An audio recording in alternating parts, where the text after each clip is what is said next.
Ayaw niyang padaanin yung lola niya. Ayaw niyang paalisin. Doei oma, sama doei oma. Ja, als het niet lukt mij brengen, kan ik jou brengen. Nee, is goed hoor. Nee, ik moet ook klaarmaken. Nou, veel plezier met de regen. Ali na lang, so we get ready lang. Dagway ay. Galing to sila sa second hand shop. Dito na naman. May dadala na naman tong batang to. Oh, you can put your mini kitchen here, love. Kasi diba, if naalala nyo, si Ana may malaking ganito. Pero it was taking up so much space dito. Kaya binenta namin. Hindi na din niya... Ay, andun pala sa lulot-lula niya. Hindi na rin niya nilalaro masyado. So, we thought na it's better na ibenta. Dinala namin sa lulot-lula niya, pero I think binenta yata nila. Hindi ako sure. Ang laki po kasi nung super laki niya until dito siya. So, malaki talaga. And maliit lang yung space namin dito sa bahay, guys. Nag-open po ako ng door. Tsaka dyan para maka-feel naman tayo ng breeze, no? Para medyo malamig ba? Kasi mainit today. You put everything in the plastic and then in the plastic bag, and then the plastic bag should be in the bakya. Okay. Yeah, let's get ready. Na hi titas. Nee. Nee, okay. Diba? Kumusta naman po bumuka natin? Diba? So, yun, mag-ready na po muna kami, and then si Ana pakainin ko.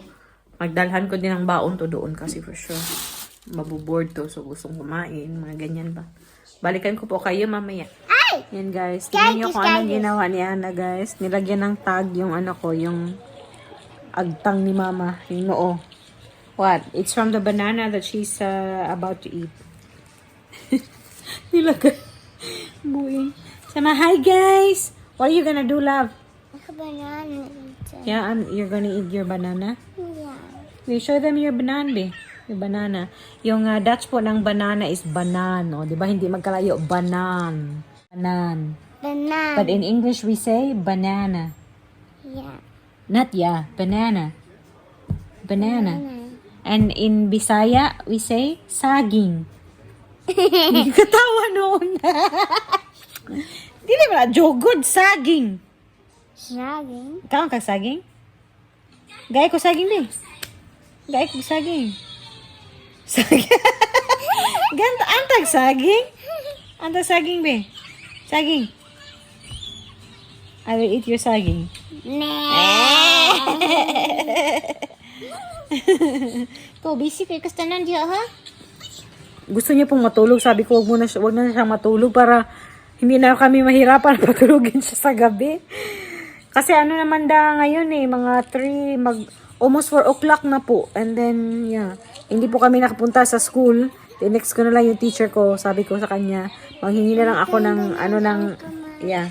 How do you say that? Yeah, of course, mag-please ka. Tinext ko yung teacher ko. Sabi ko, pakisend na lang po ng homework para ako na lang ang self-study na lang ako. Wala namang problema yung teacher ko, guys. Pero next week, kailangan ko na talagang pumunta. Kasi, first day ng lesson, sana dapat ngayon, diba? Kasi nga, nagbakasyon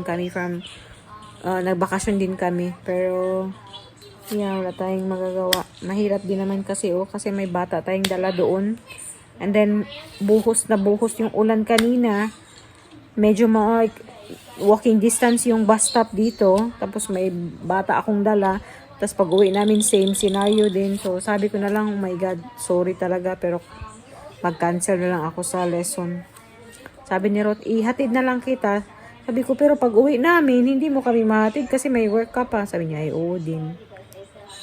At yeah. Anyway guys, I'm so happy! Kasi nakabenta tayo ng bag. Although, super mura na lang nung bag na I'm selling it for a very low price. Pero, yeah. Wala din naman siyang gamit na hindi ko na siya ginagamit din naman. So, sayang din it's just collecting dust din doon sa sa closet. So, might as well earn from it and other people can use it as well. Yung isang bag ko, may 2 bag 3 bag yung binigay ko sa mother-in-law ko, tapos yung isa pang bag dyan, hindi ko kasi siya naiwan doon sa Pilipinas, nakalimutan ko siya. So yun sa mama ko yun din. Yeah, yung ibang bags, pag-iisipan ko pa kung, sorry guys, pag-iisipan ko pa po kung ibebenta ko sila. Gusto ko nang ang tawag dito, I wanna get rid of the things that I don't really use a lot. So, or, not really that important to me anymore. Char.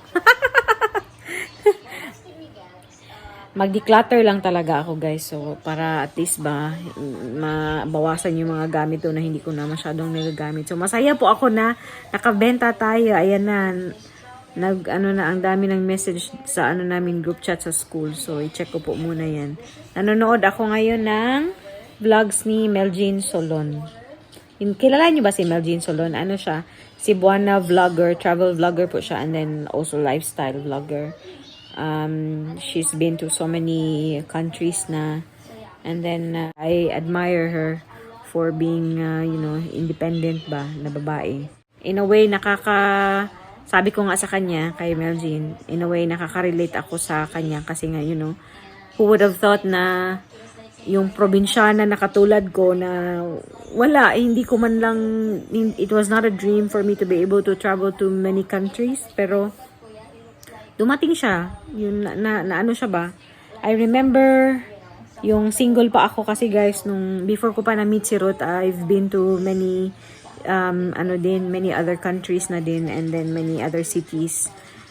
So talagang nagawa ko yung mga bagay na gusto kong gawin by myself before ko po nakilala si Ruth, before ako nag-move dito sa Europe. So parang in a way ba nakaka-relate ako sa kanya na while she's single, nag-enjoy siya sa life niya, nagta-travel, and nakaka-proud siya kasi she has her own house at a young age na. Tapos yun ba, yung ganyan ba, yung mga bagay na hindi madaling i-achieve at a young age. Parang ganyan ba, nabibilib ako sa babaeng to. But yeah, nanonood ako sa kanya na siguro mga when did I start watching her? Siguro magti 3 years na po ako nanonood sa kanya. Tapusin ko po muna yung panonood namin, no? Then later on mag-prepare na tayo ng dinner kasi si Mr. Nag-request na magluto ako ng chicken. So yun yung ating dinner. Si Ana po ay kumain na. Pero early pa naman for sure. Magugutom pa yan mamaya. Makain na naman saging. Oh. Pag nasa bahay to guys, kain. Pero at least lately, yung kinakain niya healthy naman.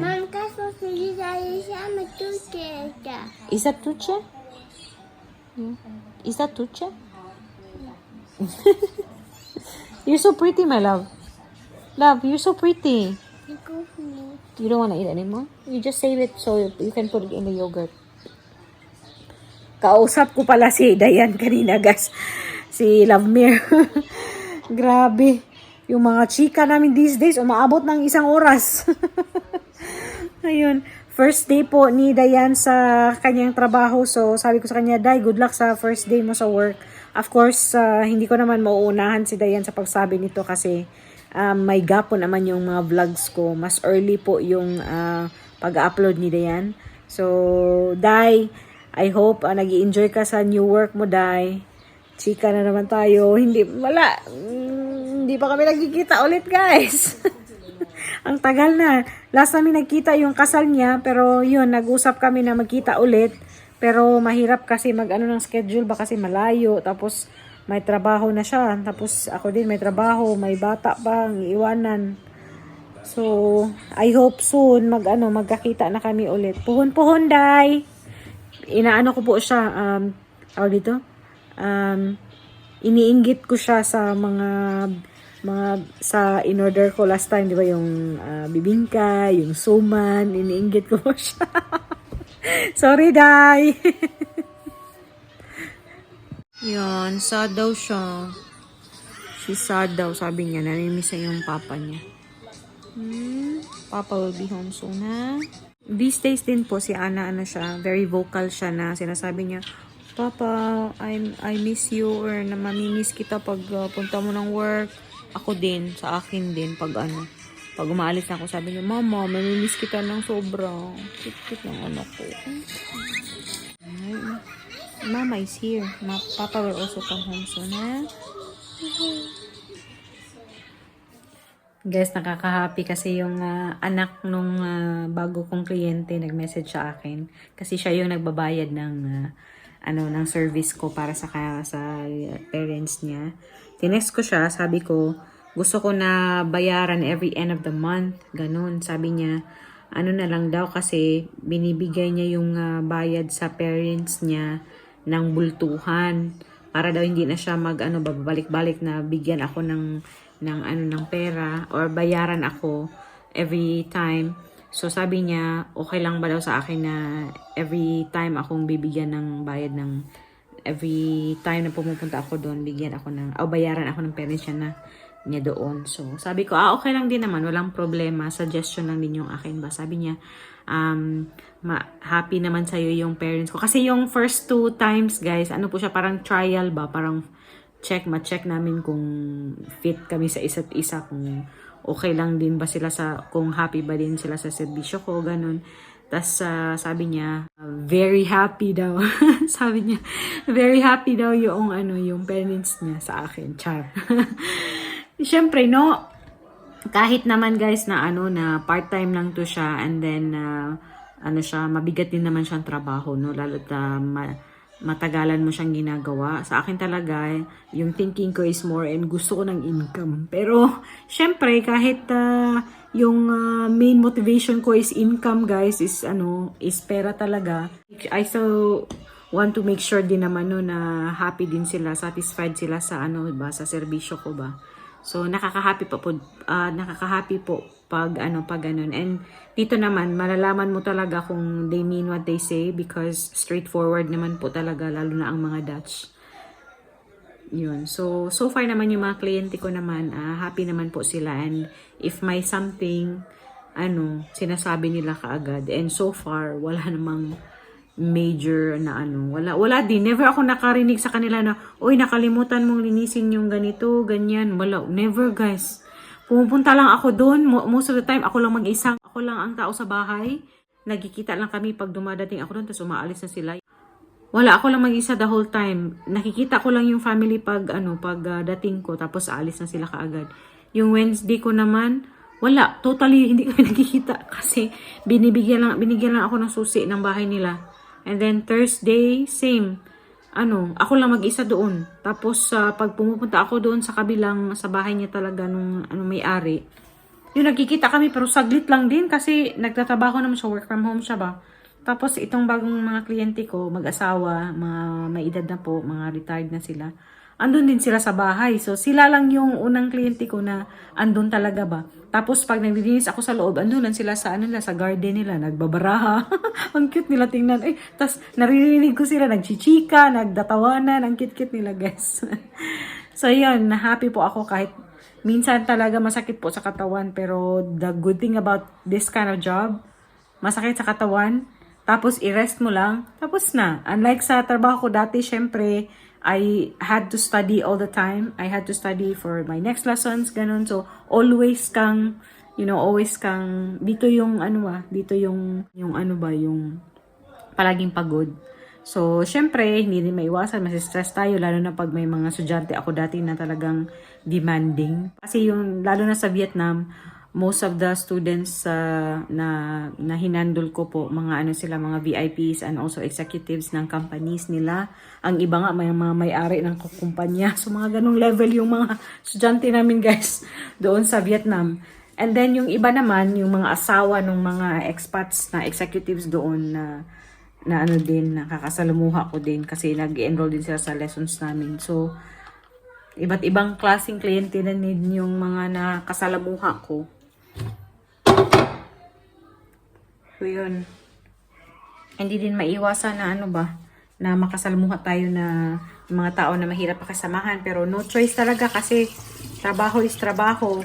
Yung work ko kasi dati, wala kang choice kung hindi kayo tugma. Kung hindi mo feel ang estudyante mo.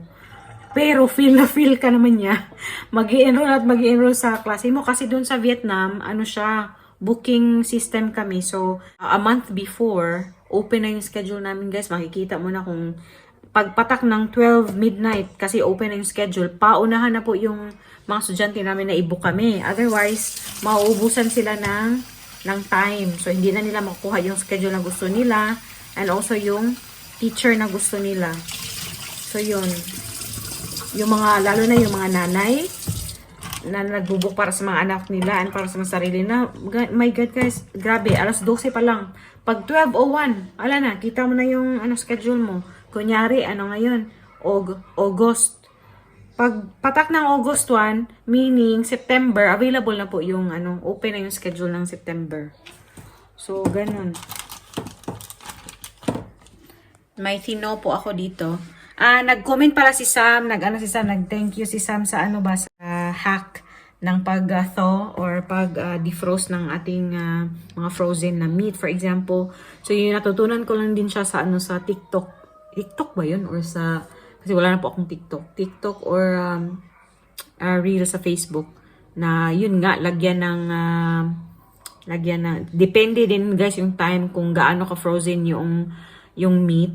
But sa akin, normally it would take siguro mga 10 to 20 minutes. So, lagyan lang ng konting vinegar yung tubig na ginagamit mo pang thaw. Kasi, ginagawa ko siya kung wala na talaga akong time ba, yung nakalimutan ko siyang i-defrost and then I have to cook it for dinner na that day. So, ginagawa ko siya na yung na-hack.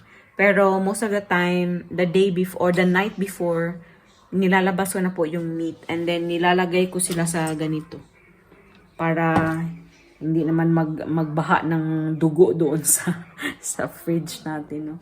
So it's already almost 5 o'clock. Magsa-start na po ako mag-prepare ng dinner namin ni Mr. Sa akin, hindi kasi kumakain ng fish si Mr. So ako yung kakain ng salmon, tapos may white mushrooms kami, and then si Ruth, gawan ko lang siya ng stir fry na chicken.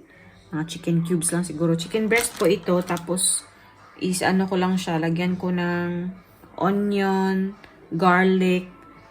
Tapos, hindi ko alam kung anong veggies yung ilalagay ko. Siguro, na lang, cabbage na lang. Kasi, si Mr. hindi mahilig sa, piling-pili din ng kanyang vegetables na gusto ba. But, at least may, may white mushroom. So, okay na din yun. I'm very proud po kay Mr. sa pag-decide na mag-join sa akin sa low carb intermittent fasting na lifestyle. Although for the past weeks, actually magto 2 months yata na nagmi-mix na ako ng high carbs, na isang meal na may high carbs, isang meal na low carb, pero nagfa-fasting pa din po ako. Although I'm not gaining anymore, but yun, hindi na din ako naglo-lose. So except dun sa na-lose ko nung syempre nung nagkasakit tayo. But yeah, I'm glad na naka-adapt na din ako sa ganitong lifestyle. Na ko na din ba kung yung reaction ng katawan ko ba pag nag-high carbs ako or nag-sweets. May reaction po talaga yung katawan ko.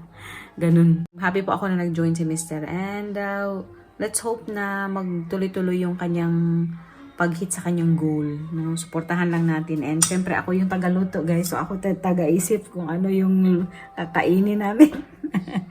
At nag-prepare po muna tayo. Hello guys. So si Ana kasi kumain siya ng rice tsaka soup kanina. Light na lang po yung kakainin niya ngayon. Cracker na lang na may cold cut. Nag-smear lang ako ng konting butter. And then yun na. Gusto kong lumabas kami ngayon. Ay, tsaka mag-bike. Kasi wala namang ulan na. So, baka ayaw ni Mr. din. So, yan na po yung rice cracker ni Ana. Lagyan ko lang ng butter.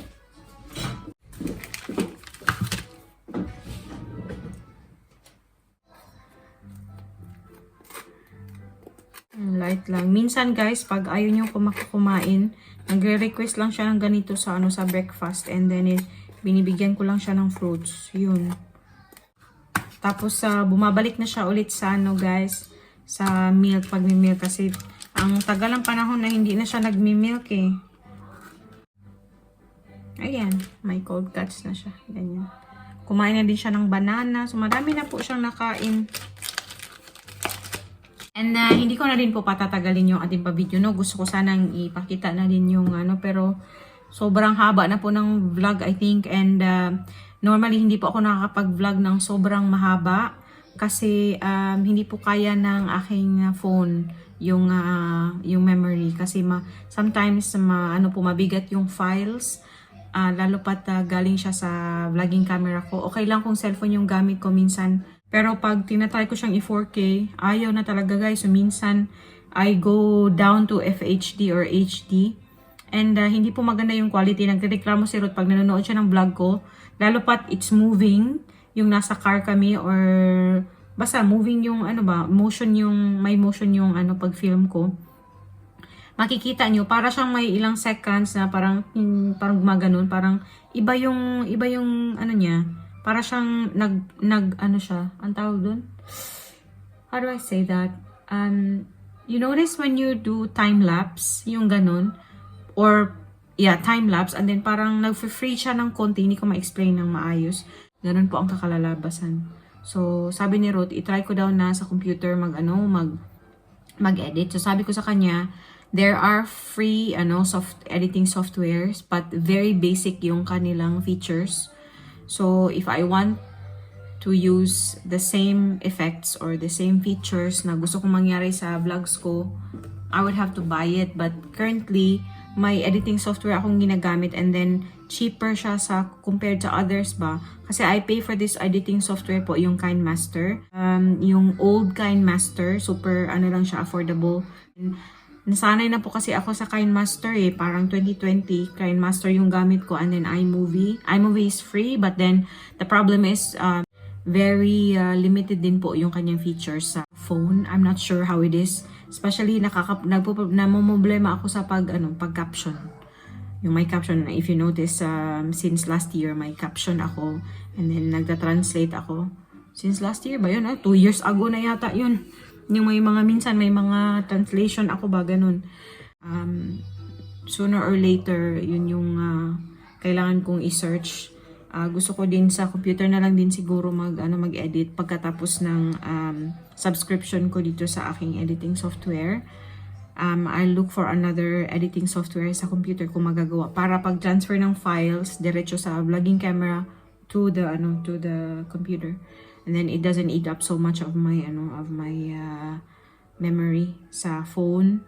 Yan, papahaba na naman. Buti na lang cellphone to siya. So yeah, salamat po. Maraming salamat sa panonood. And pasensya na sa previous vlogs namin, pero masyado kaming pale, and especially ako, palagi akong pagod kasi nga nagkasakit kami. And fortunately, medyo okay naman po kami ni Ana na. And hopefully, hindi na magkasakit next week and the coming days kasi magpapasok na din to siya. Yes? Ay, sorry. Hey, I'm gonna start cooking now. Nee, dat kan niet. I cannot because I have to slice, to chop the chicken, to do the... Ik kan een koprol doen in een bed. Huh? Koprol? What's that? Koprol. I don't know what that is. What is Dat is that? zo draaien. Nee, later na pangga. You said you want to eat your cracker. After this, then I'll cook and then Papa will come Als home. de cracker in mijn shirt ingaat, gaat hij in mijn buik in. Huh? In mijn buik in. Nee, come on. Dan gaat mama. Bye po! Salamat sa panonood. Doei! Kita-kita sa susunod na video. Yan po yung low carb meal namin ni Mister. Ano to? Chicken na may leek and konting beans. Tapos, niluto ko siya sa apple cider vinegar tsaka cocoa aminos. And then we have mushrooms and then bacon. TV kijken. Yeah, natuurlijk schat. Come on. iPad kijken. TV of iPad? iPad. Dagway you do. You wanna eat with Papa and Mama again? Yeah? Okay.